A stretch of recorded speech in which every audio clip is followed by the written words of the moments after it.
En 1995, Gabriel García Márquez creó en Cartagena la Fundación para el Nuevo Periodismo Iberoamericano. Tras 25 años impulsando el periodismo independiente, ético, innovador y riguroso, ahora somos Fundación Gabo. Somos taller de periodismo. Formamos, inspiramos, incentivamos y conectamos a periodistas de toda Iberoamérica. Somos Premio Gabo. Premiamos el mejor periodismo en español y portugués. Somos Festival Gabo. Celebramos en Medellín el poder de las historias en la mayor fiesta del periodismo y la curiosidad. Somos Centro Gabo. A partir del legado de Gabo, promovemos proyectos de desarrollo social, cultural y educativo. Somos Fundación Gabo. Con camaradería y chéveridad desde el Caribe colombiano, promovemos un mejor periodismo, la creatividad y la memoria de nuestro fundador.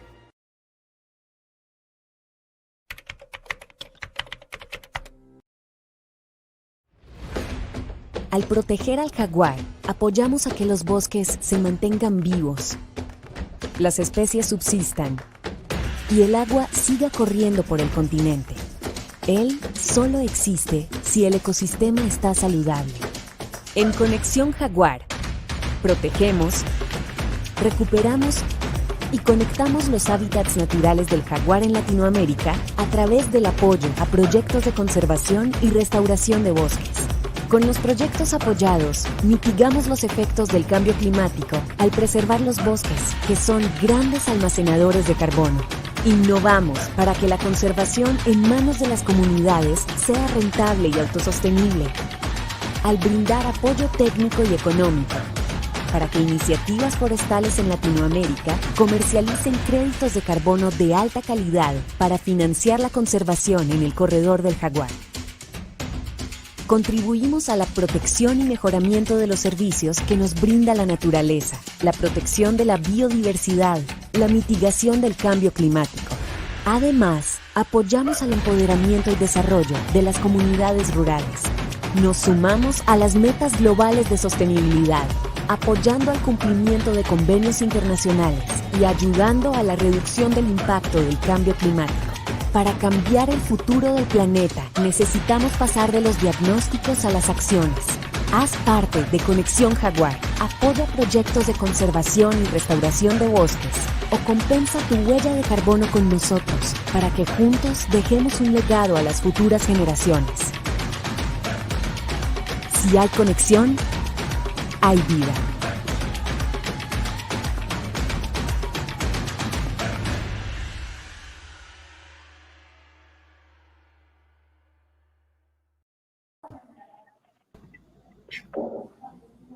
Welcome everyone y bienvenidos a todos. My name is Nora Moraga-Lewy and I am the Rainforest Journalism Fund Manager at the Pulitzer Center on Crisis Reporting, an NGO based in Washington, D.C. in the United States. It is my honor to welcome you to today's virtual seminar on innovative narratives and collaborations for reporting on biodiversity, which is hosted by Fundación Gabo and the Pulitzer Center with generous support from ISA's Conexión Jaguar. As you all probably know, we have simultaneous translations available into Spanish. Please follow the directions in the video's description box to access it. Para los participantes quienes prefieren escuchar en español, sepan que tenemos traducción simultánea disponible para todos. Por favor, sigan las instrucciones en el cuadro que contiene la descripción de este video. So this is the first webinar in a series of 4 that aims to showcase successes and provoke discussion and examine a path forward for environmental journalism around the world and throughout the Americas. As we know, today's environmental issues are complex and global, which requires innovative journalistic treatment. Today, we'll be focusing on creativity and collaboration across newsrooms, national boundaries, and disciplines as critical tools for strengthening reporting on these environmental issues. So today, we're really excited to have you join our discussion with journalists who have created projects on biodiversity, climate change, anthropogenic impacts, and more, using innovative narratives or strategic partnerships. Juan Heilborn, María Paula Murcia, and Eliza Barclay will share their insights on how their approaches helped make their stories a success and have impact. After I introduce each presenter, the journalist will share their experience for about 7 to 10 minutes. Once we're done with the 3 presentations, I'll start us off with a few questions, but we should have plenty of time for engaging with the audience at the end. I encourage you to share your questions in the comments or chat section wherever you're watching this video throughout the entire session. So now, without further ado, I'd like to introduce you to Juan Heilborn. Juan is co-founder and visual editor for El Surtidor from Paraguay, which focuses on visual journalism that instills knowledge and inspires action. Juan has a degree in graphic design from UC Asunción, where he specialized in typography for the languages of both Spanish and Guarani. Juan has been developing editorial and journalistic projects for decades, and notably was editor for Los Desterrados del Chaco, a project that was finalist for the 2018 Premio Gabo Prize in the Innovation category. Juan? Hi everybody. Hi Nora. Pleasure to be here, and I'm going to share my screen just a second to start my presentation about our project.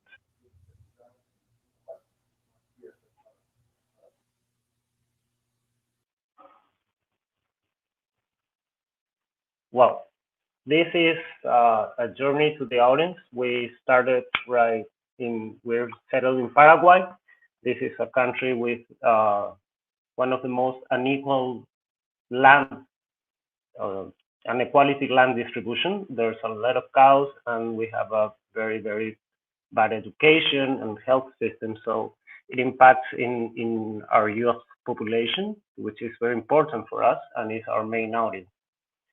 This inequality and concentration of land reflects in our country's media landscape. It's owned by just a few bunch of corporative media, and they all belong to a few groups of economic power. Then, back then in 2016, we founded in social media El Surtidor. It's a graphic journalism media. We are specialized in illustration, and we started to publish these mini reporting pieces, illustrated one. This was the first one. And we keep doing it. We found ourselves very confident in the power of illustration to tell little bits of information that could reach the young audience that big media didn't get. So we keep publishing about items on land, inequality, politics, taxes, the campesino peasant problem that is very big in Paraguay, gender also. So we kept focusing on all those items, but we faced, and from our audience, they ask and they have an urgency of death. We were so little bit information can get in these JPEG files, so we needed to go on depth, more profound reporting. And we started to follow the social media trend that is video. So we explain much more complex issues. We try to explain much more complex issues with videos, illustrated videos in social media, but we failed. And why we failed? We failed because internet in Paraguay is really very unequal. It's slow, it's expensive, and our audience really care much about their data. So if you have to put them in position to see a video of Messi's goals or our videos, they prefer Messi's goals, obviously. So we get this adagio of design that is form follows function. We need to reach an audience with very, very, very slow internet and get them our reporting with little megabytes using them. So we started to develop a scroll that's called Los Desterrados del Chaco, the outlanding of the Chaco. The big South American Chaco is the second largest ecosystem in South America besides the Amazon. and it's in really great risk. It's very, very fast, the deforestation. And you can check in this link, it's all the reporting, and it's in a technique that we call storytelling, and it's developed to based on the power of illustration and the rigorous reporting to reach really young and interested audience in environmental. So we develop a very particular style of illustration. We focus first, the first story is on the fabulous life that is going to be loose if we keep deforesting it.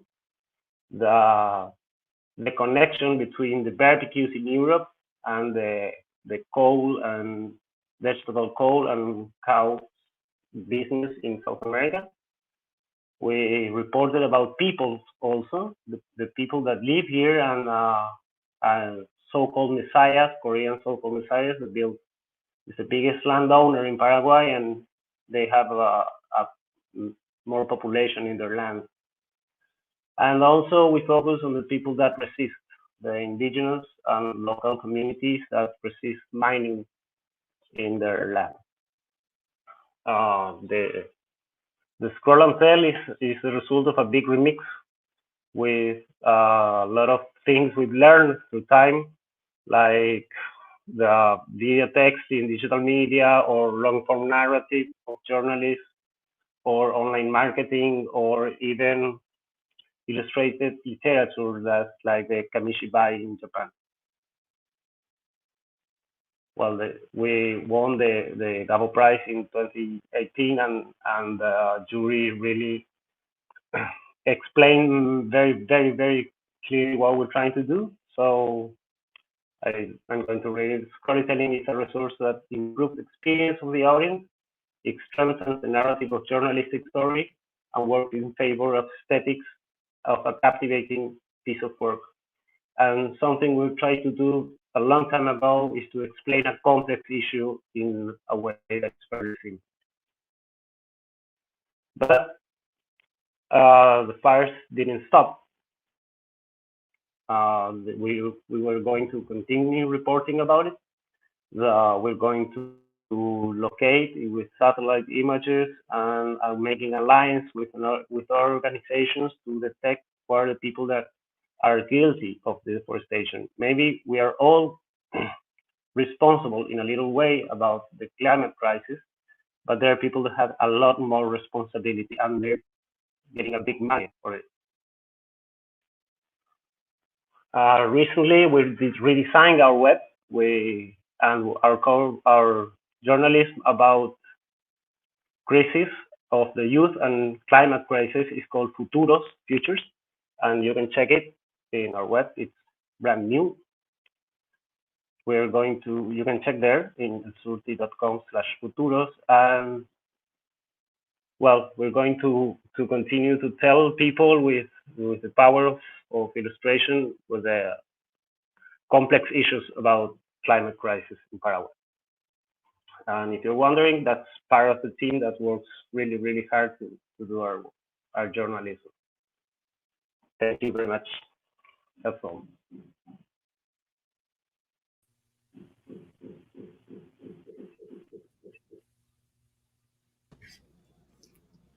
Great. Thank you so much, Juan, for this presentation.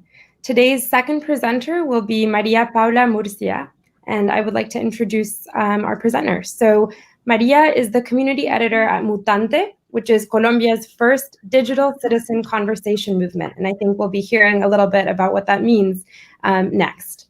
And as a journalist and anthropologist, she is interested in understanding and explaining the relationships between humans and other species. So with that, I welcome María Paula Murcia. Thank you, Nora.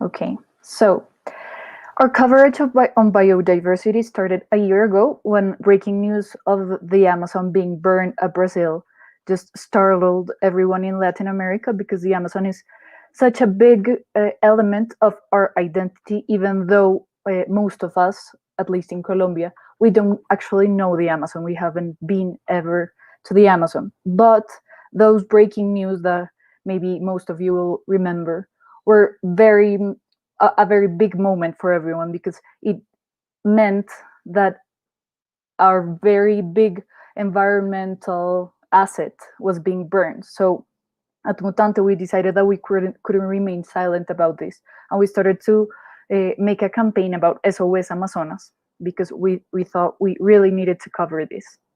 So with our method that is divided in 3 phases, the first phase is talk, the second is understand, and the third is act. And all of these we call the social conversation. The first phase, talk, is about understanding what people think and understanding what people think about a subject and what people want to know about a subject. So talk is about comprehending our audiences and being very participative in the things that we do. The second phase is understand, and it's a phase in which some of the pieces that we publish and the publications we make are about information and about comprehending what our audiences need to know based on what in the first phase of talking they said to us they needed to know. And the third phase, which is act, means about doing something about the problem that we are facing. So we needed to approach the burning of the Amazon in this method that we call the social conversation, and that is mainly published in social media where the people are. So when the Amazon started to burn, we didn't know how to approach this subject because we hadn't covered environmental issues before. So the first thing we needed to do was to find somebody that knew. So what better to know about this than to ask our audience? We have a moderately big audience, so we asked our audience, do you know any organizations or people in the Amazon basin? We needed to ask them because we needed to know about people that knew about this subject more than we did. So after they could answer to us these questions, and they recommended some sources that we could talk about in this talk phase that is mainly approached through questions, because Mutante is always we are always putting ourselves out there through questions, because we think the question has a very big potential to be a conversation starter. So when people started to recommend organizations, some people in the Amazon basin, we made contact with these people so that they could explain to us what was happening.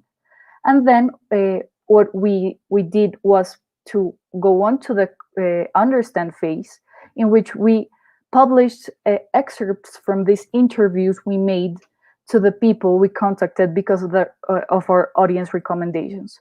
One of them was Robinson Lopez. He's climate change and biodiversity coordinator at COICA. That is an organization that groups indigenous organizations all over the Amazon basin. So he told us the Amazon basin is the most important biome in the world, and it is undergoing an ecocide and an indigenous genocide we had never seen before. From COICA, we want to raise our voices and ask the world to intervene so that this stops and the governments are held responsible for the crisis. We did several of these interviews, but I chose to show you today this one because Robinson recently died from COVID-19. And I want to pay a homage to him because he really helped us understand what was happening in the Amazon 1 year ago. So in this understand phase, we try to have people that know about this to explain to us with this previous phase in which people from our audience have recommended to us these persons that know about these things. So after talk and after understand, we pass to the third phase, that's act. We know that problems aren't fully approached until we do something about them.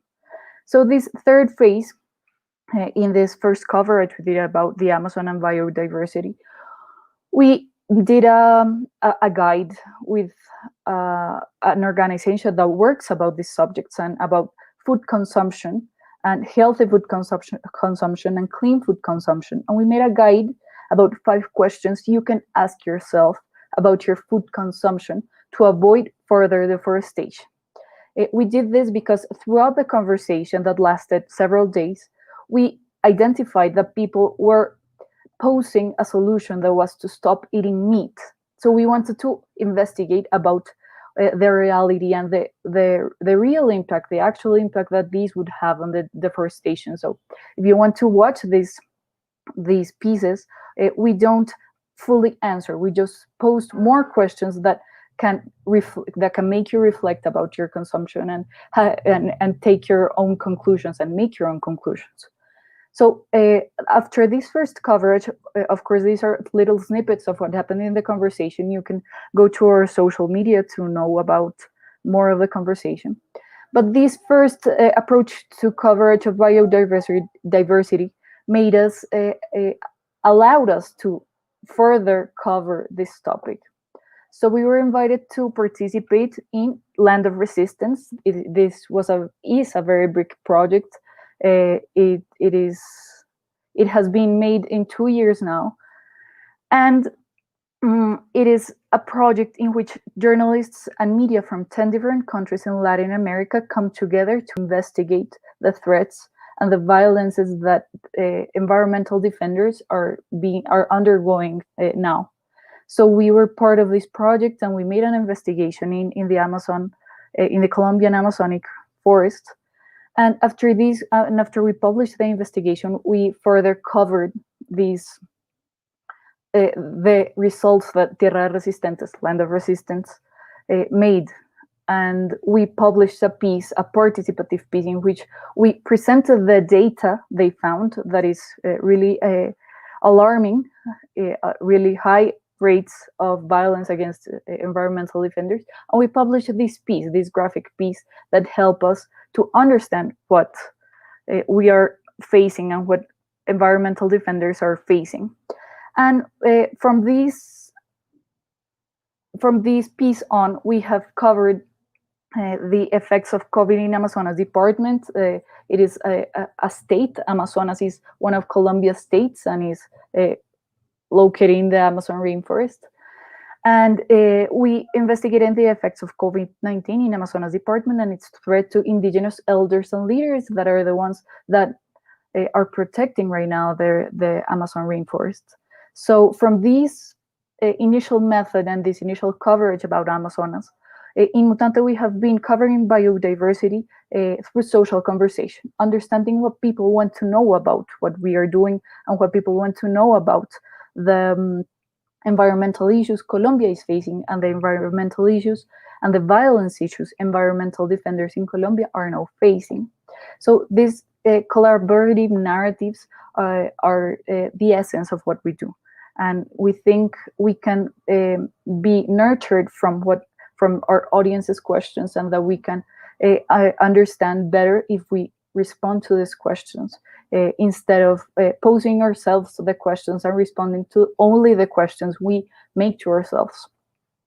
So this is my first intervention. This is what we have been doing at Mutante. You can follow us in social media, on our web, and become more involved in what we do through our membership program and understand more about what we do in our environmental coverage. So thank you very much.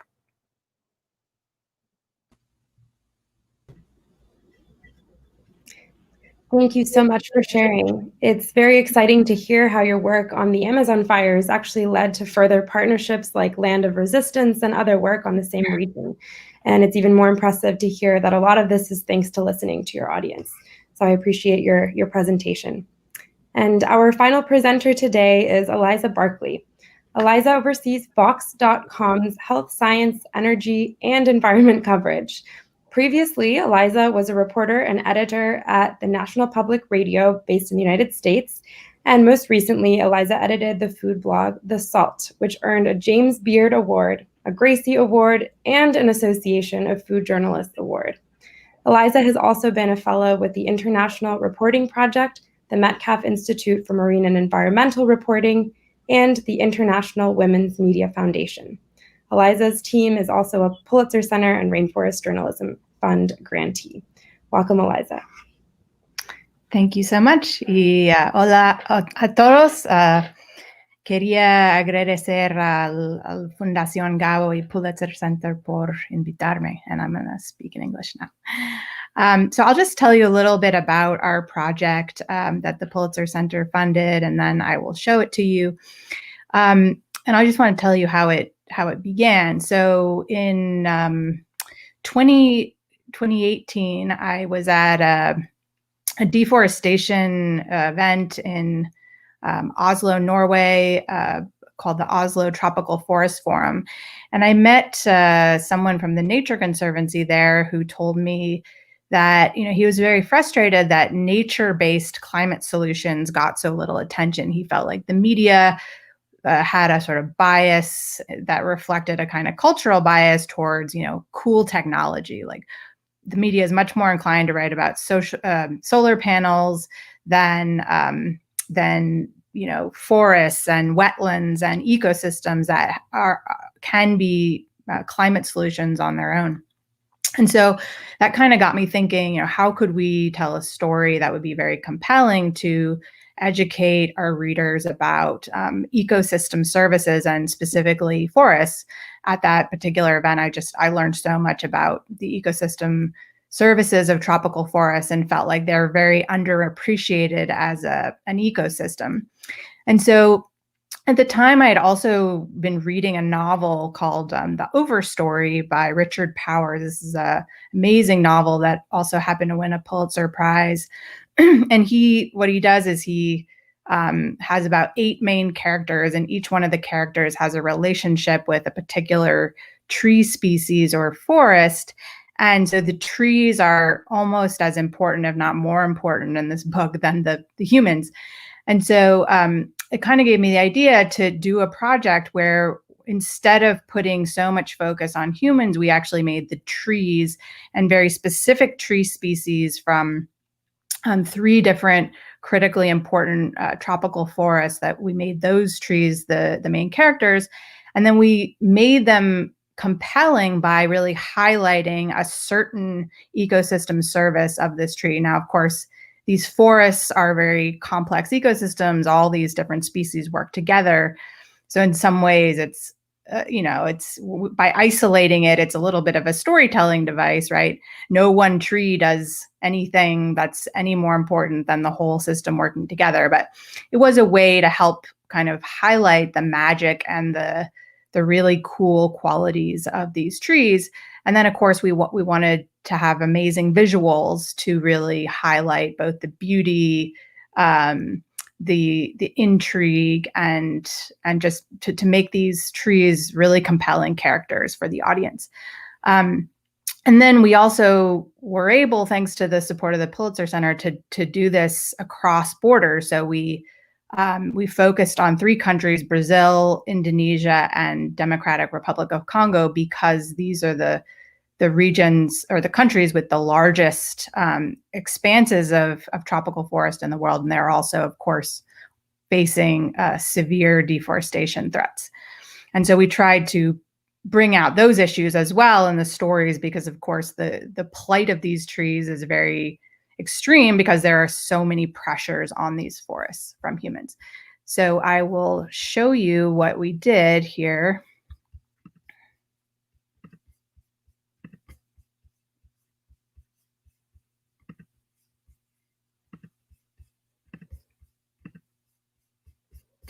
Oops. Okay. Can you see my screen? We don't see the screen yet. Let's see. You can't? Okay, hold on 1 second. Try again.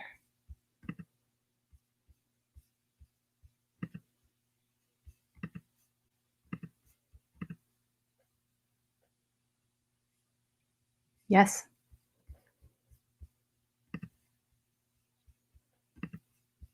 Okay. Let me know, Nora, if you can't see it. Okay, so as you see, we start the story off with Brazil, and we use drone footage here to capture the extraordinary height of the Brazil nut tree. And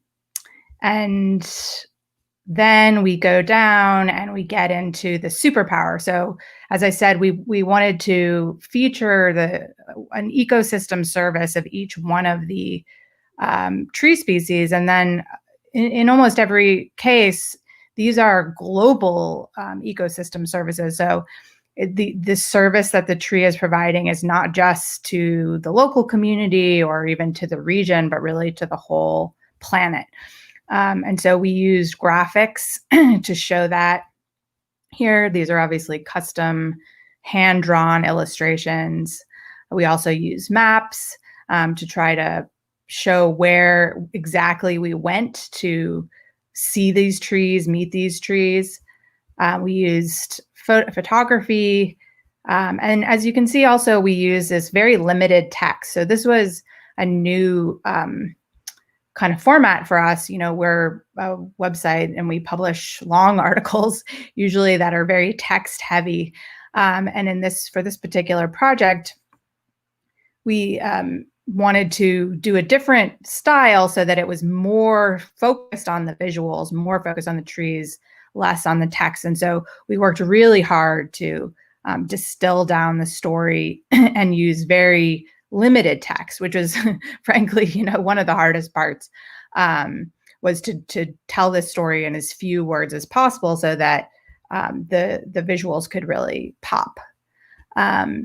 So I'll just scan forward this to show you this. This obviously makes a very important point, which probably most of you are familiar with, that the deforestation rate in the Amazon is so high that we're approaching this tipping point that scientists have warned about, where the whole system could potentially collapse and convert to a dry savanna. And that obviously helps convey like the stakes and the urgency of protecting these forests. And then I just show you a little bit about the Indonesia story. So I was the one who had the opportunity to go to Indonesia to report on mangroves, which are amazing at storing carbon in their soil. And so here you see we use drone footage as well to really bring you here. I mean, it's such a unique ecosystem. It obviously helps a lot to use this drone footage to show how amazing and different it is from other forest ecosystems we might be familiar with.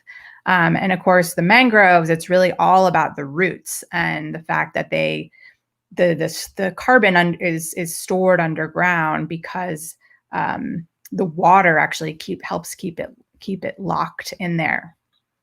And again, we use maps and some graphics to try to convey again that how these trees, these mangrove species, are even better than trees you find in the rainforest at storing carbon. Of course, we may be familiar with that, rainforests are super important for carbon sequestration and storage, but it turns out that mangroves are even better at storing carbon.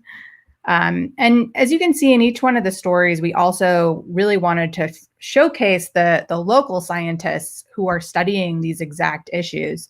Of course, a lot of, my sense is that a lot of stories that are told in the US about research in countries far away, they very often feature foreign researchers like Americans or Brits who fly into a country. And we really wanted to make sure we featured local scientists. And we also, by the way, worked with local photographers because there are plenty of them, and they actually have even more knowledge, I think, and experience studying these ecosystems. And then the final tree was the Aframorcia, which is an incredible tree that it grows now only in a very small part of Central Africa.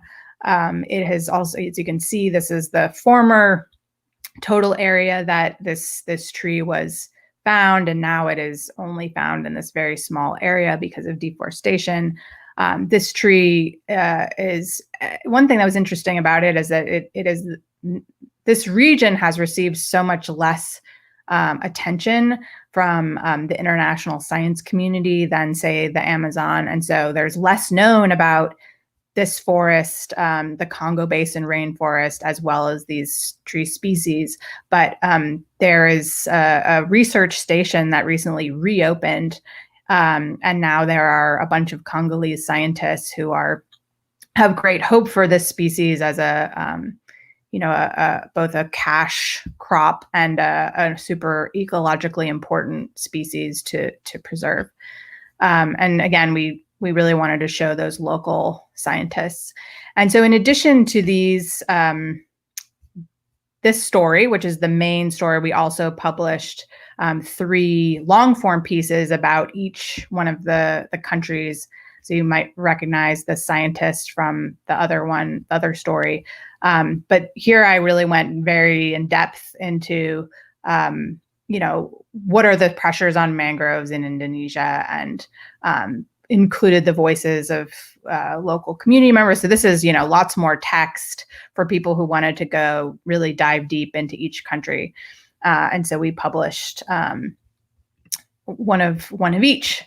A long form piece of each for each country. And I guess I just wanted to note that, this project, it took us a long time. It took 9 months, I think, from beginning to end.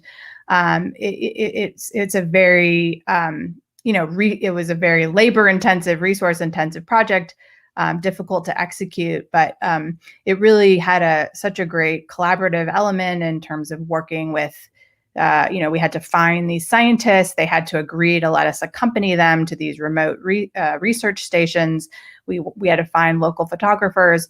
And then even at Vox, there was a big team worked together to produce this, from reporters, editors, graphic designers, coders. We had, that main piece that I showed you at first was custom built by one of our developers. It obviously didn't have any ads, unlike our other stories. So it was a total custom made story. And then we actually did some user testing inside the company. We recruited some people who don't work at all in the journalism side of things, just to test the story and give us feedback, and which was really, really useful. And that's something that, we obviously don't do with normal stories. So again, it added about a week to the process, but it was really, really worthwhile. And I learned so much just to sit next to somebody as they're scrolling through and hear their reactions, hear what they were confused by. And so in that way, it was collaborative too, and getting all this feedback before we finally published it. So it was definitely the biggest, most complex thing I've ever done. But we're really happy with how it turned out, and got a lot of great feedback. We saw that Mark Benioff, who's the CEO of Salesforce, he tweeted the story, and then 10 days after that, he announced at Davos that he was putting a lot of his personal money, and then also making donations from the company Salesforce into reforestation, and the Trillion Tree Initiative, which also hopefully will involve some amount of protecting forests. So who knows if the story influenced him, but it seemed that he at least read it, and I think other people who are involved now with forest protection did, and I think it was inspiring to them. So thank you so much for this opportunity to share this project, and look forward to answering questions.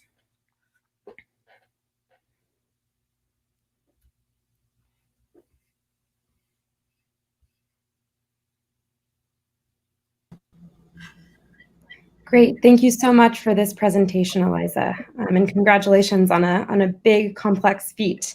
And thank you, of course, to the audience for submitting questions. I encourage you to continue doing so through the chat and comment section wherever you're viewing this video. I'm going to get us started with a few questions for each journalist and then a few questions for the group, but we will definitely do our best to get to all of the important topics that our participants are bringing up. So I think I'd like to start actually in the same order that the folks presented in, which means that we'll be starting with Juan. I heard you mention at the beginning of your presentation that form followed function, and you mentioned the importance of reaching folks who may not have super fast or big data and internet connection. So as a journalist who specializes in visual storytelling, but are tackling complex social and political issues, I'm curious to know more about how your team identifies topics to report. So do you choose topics that you think already have a visual appeal, or do you apply a sort of creative visual narrative after you've identified a really important issue? Well, actually, we have now three very important phenomena that we cover. That it's gender in Paraguay, it's climate and youth crisis, and power, the power of the 1%. So we always are focused on visual journalism, but the reporting came first, always. We got very strong and accumulative reporting. We know we have very little space for getting on depth with the phenomena. So our bet is to accumulate week after week after week, so we can get some depth in a long term of time, and it's also a struggle with time, with the ephemeros of social media that everything lasts 2 hours, and we can work just thinking in 2 hours. We're getting to thinking in the future. Great, thank you. And I'll have a couple of questions for the full group about keeping viewers' attention and engagement. So I have another question for María Paula Murcia, our team from Colombia. You mentioned that the project you described was actually the first you had undertaken that was focused on environmental issues. So I'm curious to hear, what are some of the more surprising insights that you gained from these conversations in the wake of the fires last year? And was there any overlap, or was there a big kind of difference or variation from your experiences hosting other conversations with your community? Okay, so one of the biggest insights we got from the first coverage we did on the Amazon fires was that people really think the Amazon is kind of a sacred place that we have no relationship with, like physical relationship. I mentioned earlier that it kind of makes part of our identity in the sense that we are all very proud about the Amazon, but we don't really consider the Amazon as a place where human beings live. And this was a very, because we didn't know that, and we found out about that in various moments of the conversation, including one very special. There was a panel in which we invited experts from diverse groups and civil society organizations, and people really asked about what we can do to save the Amazon from the cities, because we really don't relate to the Amazon in a very physical way, just in a very like intellectual way, kind of idealistic thing. And that was one of the biggest insights, and that was one of the motivations to keep covering what happens in the Amazon and all the social issues that happen in the Amazon, because it is a place in which a lot of interests converge, and a lot of capitalist interests converge, because it is a kind of a gold mine, so to speak. And from conducting further conversations that had its origin on this first coverage, we learned that people really need to know about this, and that information is not easily available, because we don't often hear about people in these environmental issues. And that is a very interesting insight, because it is not only property of the Amazon issues, but it's something that appears again and again on environmental issues, and is having the environment be featured as a place in which the environment, plants, natural resources converge and cohabitate, but the human beings don't appear there. So one of our motivations was show that humans make presence there, that humans are a threat, but humans are also the defenders of these lands, and there are social conflicts between humans where environmental issues appear too. So that were some of the most interesting insights we got from the conversations. That's really important and very interesting. Thank you. And it actually leads perfectly to my next question, which is for Eliza. Speaking of people, even though I know the focus of your reporting project was on trees, one element that I found quite inspiring was actually understanding the role of the humans who are studying and protecting these super trees, allowing these trees to continue doing their jobs as rainmakers, as sequesters of carbon, and as forest community stewards. So I was hoping, can you share a little bit more about your experience identifying the local scientists and community members and even the local photographers that were able to share their work and knowledge with you and your team? And maybe if you have any advice for journalists who are interested in doing some similar kinds of collaboration, it would be great to hear it. Sure. Yes. I mean, you and María Paula kind of highlighted a really interesting issue there that lots of environmental journalists, I think, can identify with, which is that, how do you balance the human story and the non-human story, and who do you put front and center? And I think it's true that we do often leave out some of the humans and focus too much on the nature, or focus on, leave out certain groups of humans, and so it's a constant. It's important that we think carefully about who are we bringing attention to, who are we featuring, and who's and which groups also have been left out, historically. So yeah, I mean, of course, while we really wanted to help people respect and understand the superpowers of the trees, the humans studying them, and then the humans in living in these places, using these resources, are incredibly important too.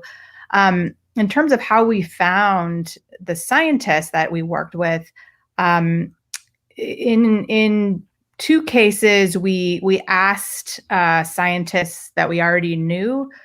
Carlos Nobre is a famous scientist who studies the Amazon in Brazil. And so when we were trying to figure out where would be a research station we could go to learn about some critical species involved with producing rain in the rainforest, we asked him, and he told us about this place, the Amazon Tall Tree Observatory, which is near Manaus, and he connected us with the researchers there. So I would say if you know scientists already, and you can ask them about who's doing field research, obviously for the purposes of understanding the research and then also getting the photos that we got, we had to go to the place where the research is being conducted. And in all three cases, these were like quite remote areas. And then in the case of Democratic Republic of Congo, I think the reporter actually did some research, and he found that there's not a lot of research stations in DRC, but he did find this one in this biosphere preserve, the Yangambi Biosphere Preserve. And then he went and asked them about which species he could focus on. And then I, in the case of Indonesia, I actually originally was going to go to a different part of the country, West Papua.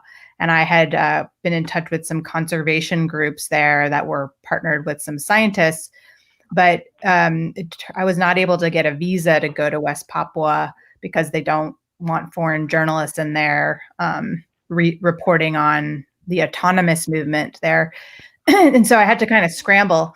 And I ended up just doing some searching. I had to find another place to go, other researchers to work with, and I just did a Google search just to figure out who is studying carbon sequestration in mangroves in Indonesia, and I found a paper in English, And then I just wrote to the author and I said, because it was exactly the issue I was interested in. And I said, and then she said, oh, well, it turns out we're going out in the field again in a couple months. And that's how I was able to accompany her colleagues when they went into the field. Great, thank you for sharing that information, that bit of advice. So I have a question for actually all of you all here, because in different ways, the projects you've presented were all incredibly ambitious. And I know that journalists and researchers are often working in a context of limited resources, whether it's financial resources or time or something else. So I just wanted to ask a sort of general question. What are some important steps that you took to make your vision for these projects a reality? And maybe more specifically, do you have additional advice for how other journalists or researchers might overcome some of the challenges that you faced? And I don't know which of you wants to take this question first. Feel free to start. Sorry. Well, I cough, so I start. I think we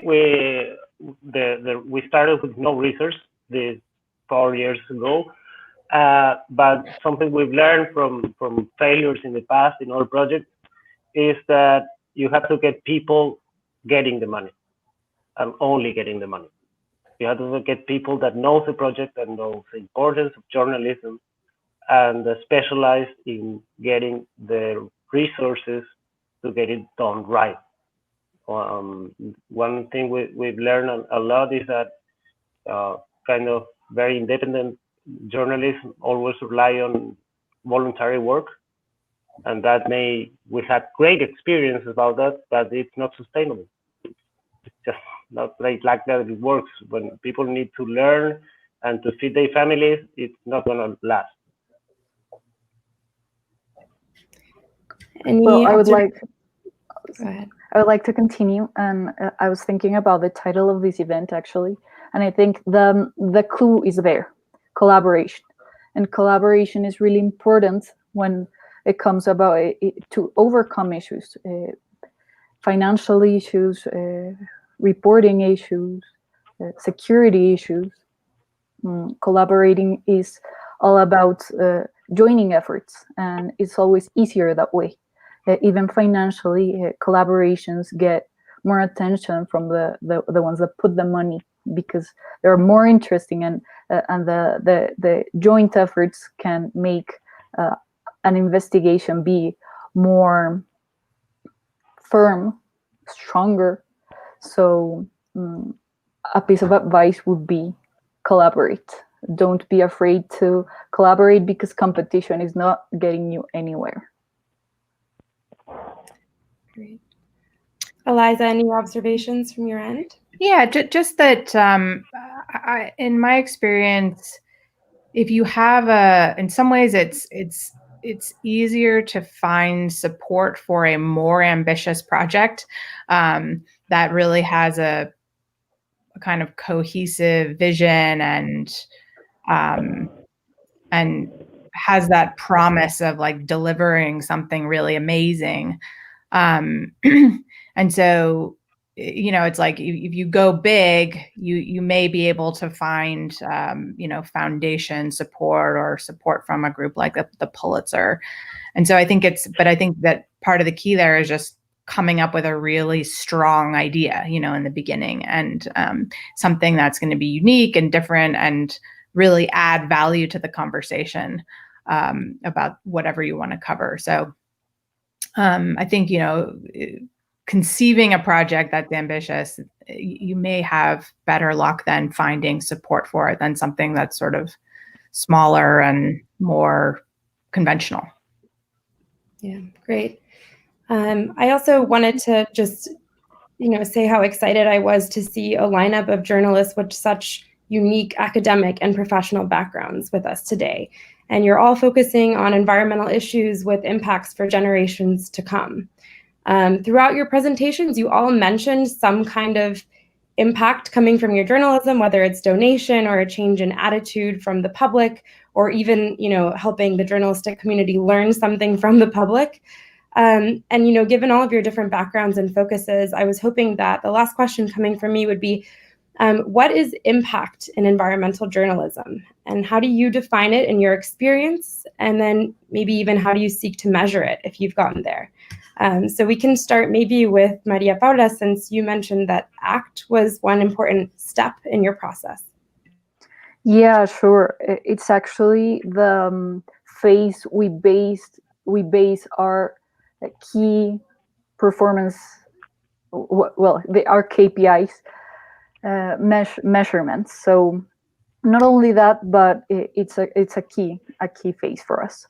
So impact in environmental coverage for us is when you get people to ask questions about their presence in the world and about how your presence and your life impact the environment surrounding you. It doesn't have to be the impact on the Amazon rainforest. It just has to be the impact on what is very near to you. It doesn't have to be something really big.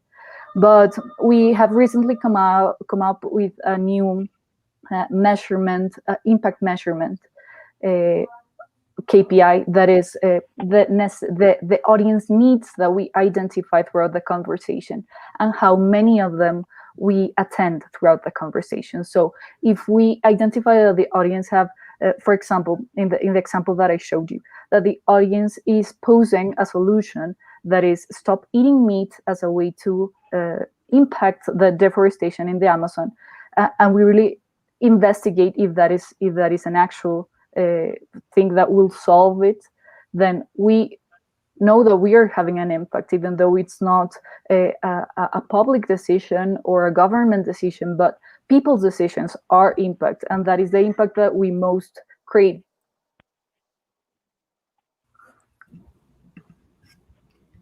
Eliza or Juan, do you have any thoughts on impact and how you measure it? Well, it's tricky because, part of what we do, of course, in the media is like we raise awareness about things. And so people reading a story and learning something for it, and it sort of subtly shifting their views of the world and what is important and what needs to be prioritized. That hopefully happens. And so one metric we just have is how many people clicked on the story. And in the case of this project, the main story, it got several 100,000 page views, and that's one, good sign that it was widely read and shared. And then I think the other thing we look at is what are people saying about it on social media? Are people sharing it with kind of gusto, I guess? Are they encouraging other people to read it? And can we see that they're inspired by it? In the case of this project too, we saw a lot of people saying, you've got to read this, like really, and in that way, other, people out there are kind of just helping distribute it for us, helping us get the story out to more people. And there's a level of kind of passion that and that they experienced in consuming it that is a good sign. And then I think, and of course, we all want to see policy change. We want to see accountability as journalists. And this particular project, I think, didn't have a lot of explicit policy recommendations, but I think we would hope that members of the international community who are putting together international climate policy and thinking through the role of nature-based climate solutions as part of the Paris Agreement. We do see that getting more and more attention, and so and that being figuring into policy. So I guess I would hope that in the future our story will be cited in those negotiations and as those policies are created by the people who still don't get it. Like, why would we prioritize nature-based solutions? But we don't often know, right, as journalists, who exactly is showing our stories around. And I think we can just hope that people in power will see them at some point. Great. Thank you. Juan, any thoughts? Well, in climate reporting or climate crisis, the policy making changes are really hard to achieve. But we measure our impact in all our coverage. That we have a thing that is, we try to transform information into action. We try to our audience to organize, to speak out loud, to mobilize not only in social media, but to organize. And for that, we make alliances with organized people, and we make a very rich interchange of information and ways of communicating. And for that, it's a really strong impact that we work in alliance with organization of women, of ambientalists, etc. And the other impact is really traditional in journalism, is when economic power groups start attacking you. That's kind of an impact too. That's kind of you're putting some information at the people that are getting money from the climate crisis are getting upset with you. That's what you're saying. Got it. Thank you. Speaking of audiences and kind of strategy, we have a question from the audience that I think I would like to throw to you, Juan. And this question is, what advice do you have for bringing such complex messages to people with different levels of education, or who might not normally be concerned with the questions of power, for example? And this person was asking, not just in terms of the content of your work, but also in terms of outreach initiatives and how you strategize there. I'm sorry, I didn't listen. Okay, could you repeat, please? Okay. The question is how to bring complex messages to audiences with varying levels of education and maybe engagement in those issues. So not just the content of what you report, but also how you reach those audiences through outreach. Oh, that's a difficult one. Well, we have the illustration. We have the power illustration. We take a strong bet on that. We are really good at it and we know it. So we can, through the illustration, we can seduce and get an emotional response. And that's our strategy about, like the Eliza work with those magnificent graphics and videos. Well, our strategy is illustration, is to illustrate the relations of power and the relations of the animals, the people that live there, the food that we eat, and how all is connected. Great.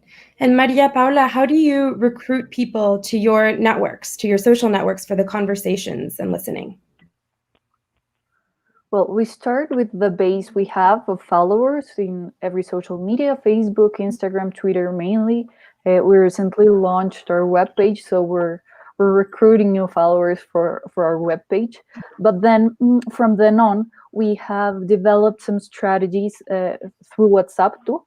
That is a different kind of strategy because it is kind of multiplying the message through groups and inviting people to tag people that they know that can be interested in participating in this conversation. We also have we promote our contents. We pay for our content to be shown to people we know that can be interested. So we really work on these segments to target the people we want to target to be involved in the conversation. But our main strategy is to have our audiences bring further audiences and to tag people they need to tag because they know that they can be interested. So that's one of our main strategies. Great. And I have a question also coming from the audience about the sort of tone that you all use in your reporting. The question specifically is, how do you balance in your narrative creation between optimism, realism, idealism and the sort of technical and scientific. I think you've all alluded to this challenge in your presentations, but I'd love to hear a little bit more. And maybe we can start with Eliza, if possible. Sure. Yeah, it's a great question, and it's we are,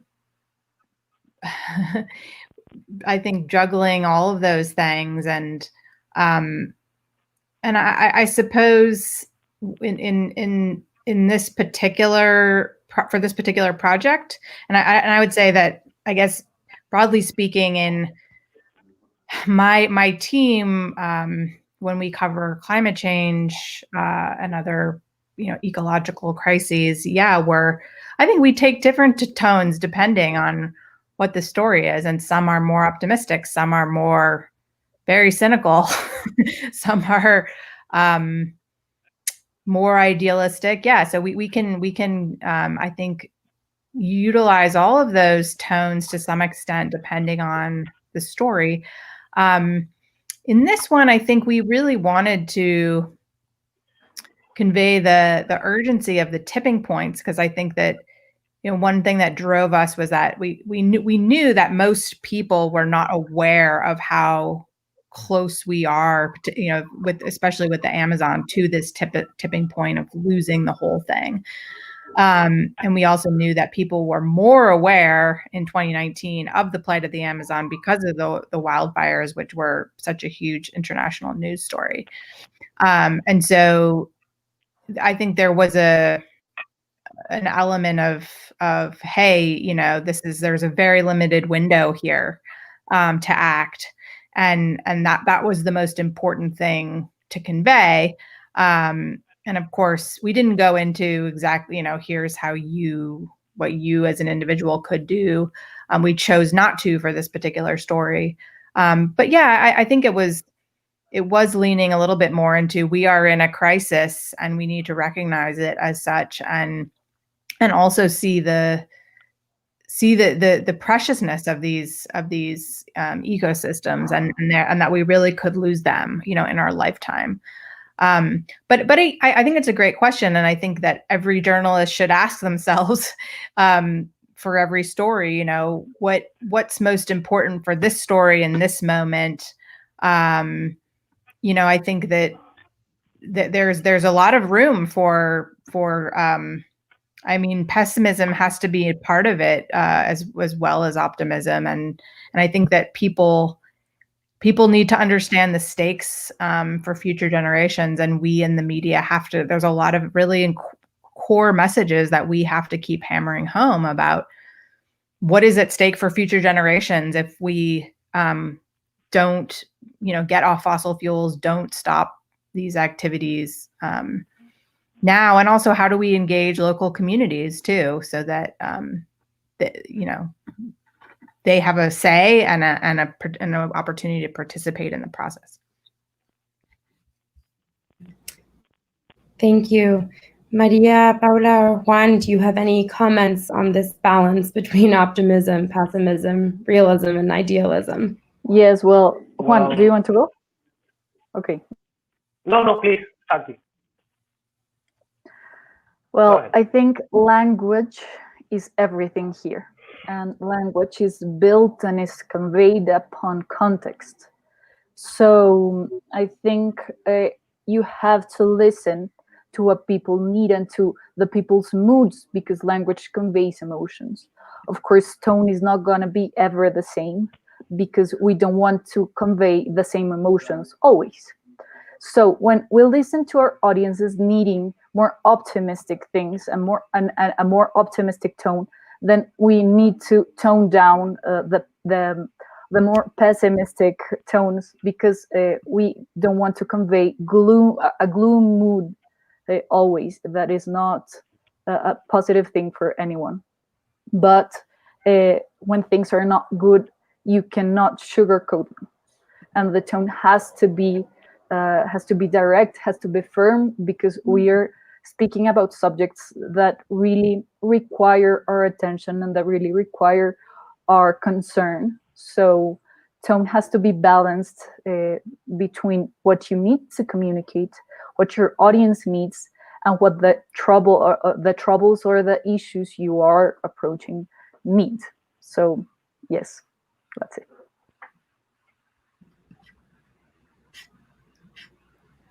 Juan, I'm not sure if you have any comments to add before we move to the next question from the audience. I kind of agree with that. We really have a strong tone when you have to speak of a crude and crisis reality. We also focus sometimes on the guilty, on the people that is responsible, have more responsibility on climate issues. But we also, like I said before, we like to serve our audience with information and forums of organizations and good experience of organizations or people that are making things good, like taking care of seeds or something like that. We balance our coverage among the week and the month with good experience and solution journalism and the more traditional journalism of talking about problems and trying to explain. Great, thank you. We have a few more questions from our audience here, and one question was for Eliza from Lori in California, and the question was simply, how long did it take you to do this project from start to finish? Yeah, it was a long time, a little longer than I realize most people have. So I think by the we conceived the project, we applied for the funding, and then once we got the funding, I think it was about 9 months from start to finish. There were definitely several stretches long. I mean, we were not working on this full time. We had long stretches of like nothing because I was waiting, for a visa application or something. But then it was, I would say, once everyone went to the field and came back and we were building and assembling and writing the story, that was, several weeks of solid round the clock work. But yeah, it was unusual in that it definitely took longer than we thought it would. And it was hard that it took so long, but yeah, roughly, 9 months. And as I said, with lots, not continuous. Yeah. So Eliza, you just mentioned funding, and I know you've all alluded to the importance of collaboration and finding, opportunities for funding and outreach. We do have a question from the audience from Laura, who asks, what are the best ways to get funding for reporting on conservation or the environment? So if you have any concrete advice to share, that would be appreciated for any of you three. Well, there are, in addition to the Pulitzer Center, a few other organizations that do specifically give grants. The Society for Environmental Journalists is one, and I think they have a list on their website too of other places that provide funding. And my sense in general is that foundations are more interested now than they were historically in funding journalism. Partly they realize that there's so many news organizations around the world have had to close in this transition from print to the web, and the business model of digital media is very hard to sustain. And so that journalism is a great investment for foundations. So there's more, but I still think that there could be even more. There could be lots more funding for this work. It's so important. But yeah, I would say look around and also reach out to journalism organizations, and specifically environmental journalism organizations, because they tend to know about where to find grant funding. Great. Does anyone else want to comment on funding, or should we move on to our last question from the audience? Juan or Maria? Good. Okay. Great. Thank you so much. I do want to end today's Q&A session with a more symbolic question, given that we're receiving support from Conexión Jaguar, and given that the, I guess, important wildlife was a feature in one of Juan's 4 stories from his series that was awarded Premio Gabo a few years ago. So one question from the audience is, obviously destroying forests has a climate angle, but, animals themselves don't always have that same hook. So our audience member asks, what is your advice on getting readers to care about a threatened animal? So I guess I'll give this one to Juan, and then if either of the others want to comment, you may. Well, one thing we've learned is animals have more power of engagement than human communities. They are, well, with the help of Disney, we have learned that animals can be tender and cute, and people is not like that always. People have trouble, have issues, have social problems, and really we think animals have power of engagement, and it's really, for us, it was really much easier to reach the fascinating life, to communicate the fascination of wildlife, than to communicate the fascination of social life. Great, thank you. And again, the question was, how do we get people to engage in stories about endangered animals, not necessarily stories that have a big global climate angle? So Eliza or Maria, if you would like to comment, feel free. I would say that, we also cover the biodiversity crisis, which is a parallel and also interrelated with the climate crisis.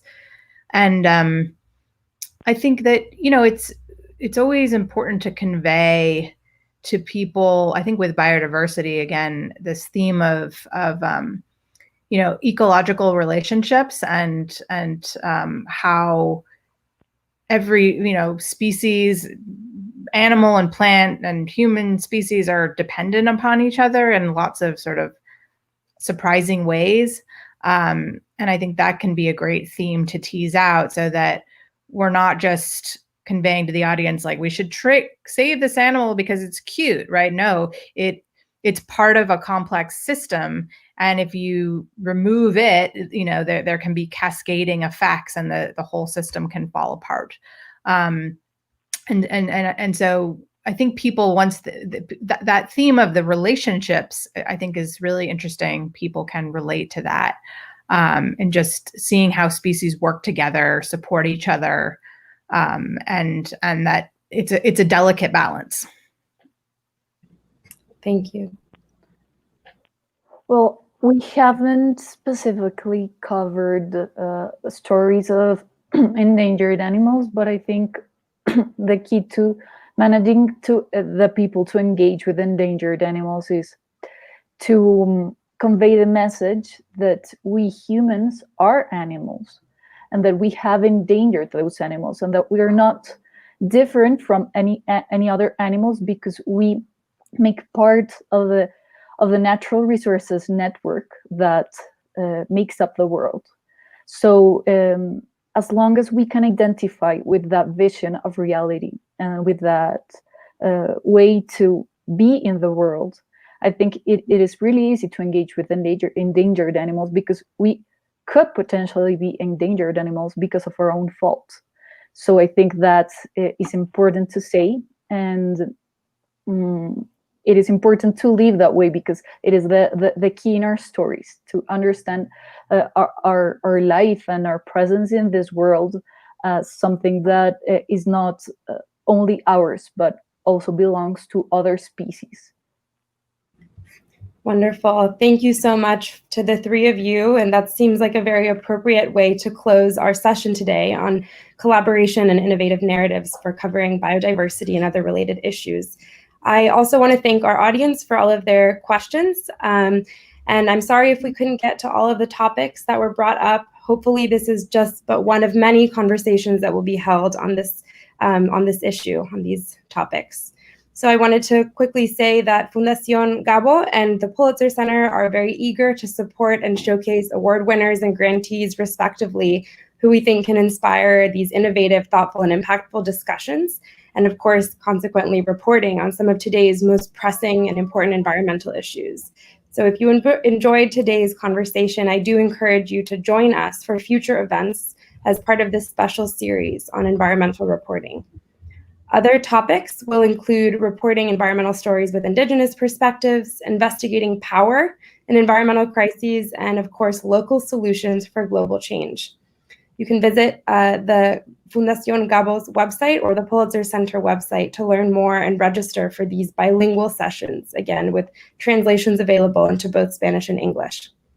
I also wanted to close by saying that applications are open for the Gabo Awards, which will recognize works of journalism created or produced in Spanish or Portuguese in every journalistic genre and media. And we had a wonderful example of that today. Thank you, Juan. So registrations for the 4 competition categories, which will be in text, image, coverage, or reporting, and innovation, will be open until October 5th at www.festivalgabo.com. And with that, once again, thank you so much for participating, and so much to Eliza, Juan, and María Paula. Have a wonderful rest of your days. Thank you, Nora. Thanks so much. Thank you very much. En 1995, Gabriel García Márquez creó en Cartagena la Fundación para el Nuevo Periodismo Iberoamericano. Tras 25 años impulsando el periodismo independiente, ético, innovador y riguroso, ahora somos Fundación Gabo. Somos taller de periodismo. Formamos, inspiramos, incentivamos y conectamos a periodistas de toda Iberoamérica. Somos Premio Gabo. Premiamos el mejor periodismo en español y portugués. Somos Festival Gabo.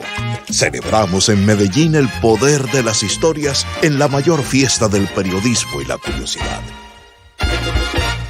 Somos Centro Gabo. A partir del legado de Gabo, promovemos proyectos de desarrollo social, cultural y educativo. Somos Fundación Gabo. Con camaradería y chéveridad desde el Caribe colombiano, promovemos un mejor periodismo, la creatividad y la memoria de nuestro fundador.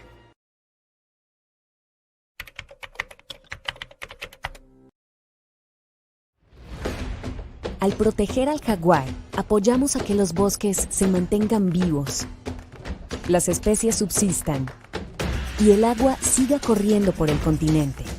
Él solo existe si el ecosistema está saludable. En Conexión Jaguar, protegemos, recuperamos y conectamos los hábitats naturales del jaguar en Latinoamérica a través del apoyo a proyectos de conservación y restauración de bosques. Con los proyectos apoyados, mitigamos los efectos del cambio climático al preservar los bosques, que son grandes almacenadores de carbono. Innovamos para que la conservación en manos de las comunidades sea rentable y autosostenible. Al brindar apoyo técnico y económico, para que iniciativas forestales en Latinoamérica comercialicen créditos de carbono de alta calidad para financiar la conservación en el corredor del jaguar. Contribuimos a la protección y mejoramiento de los servicios que nos brinda la naturaleza, la protección de la biodiversidad, la mitigación del cambio climático. Además, apoyamos al empoderamiento y desarrollo de las comunidades rurales. Nos sumamos a las metas globales de sostenibilidad, apoyando al cumplimiento de convenios internacionales y ayudando a la reducción del impacto del cambio climático. Para cambiar el futuro del planeta, necesitamos pasar de los diagnósticos a las acciones. Haz parte de Conexión Jaguar, apoya proyectos de conservación y restauración de bosques, o compensa tu huella de carbono con nosotros, para que juntos dejemos un legado a las futuras generaciones. Si hay conexión, hay vida.